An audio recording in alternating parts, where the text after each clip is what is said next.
ہمارے خون میں ہے. اس نعرے کے بغیر زندگی موت ہے. یہ نعرہ ہی ہمیں آگے لے کے جاتا ہے.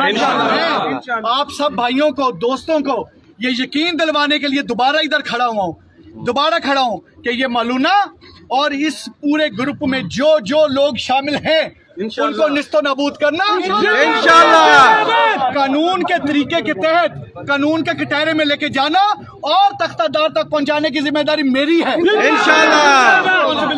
اور اپنی ذمہ داریوں کو علی ناصر رضوی بصیت سی پی او فیصل آباد اور اس فیصل آباد کی پوری پولیس بڑی اچھی طرح سے سمجھتی ہے اور نبھائے گی اور نبھاتی آپ کو نظر آئے گی انشاءاللہ.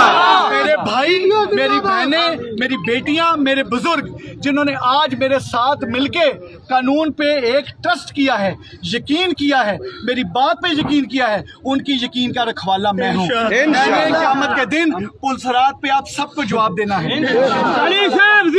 انشاءاللہ. اللہ کے فضل و کرم سے آپ کو مایوس کرنے کا مطلب ہوگا اپنے آپ کو مایوس کرنا. اور میں نے جس ماں کا دودھ پیا میں مایوس کرنے والوں میں سے نہیں ہوں. یہ پولیس آپ کو اپنا فرض ادا کرتی نظر آئے گی پروفیشنل انداز میں. ایک نقطہ اس تفتیش کا اللہ کے فضل و کرم سے اللہ کو حاضر ناظر جان کے لکھیں گے. اور آپ کو یقین دلاتا ہوں کہ انشاءاللہ تعالیٰ اس ملونہ کو کیفر کردار تک اللہ ہمیں نہ صرف نعرہ لگوائیں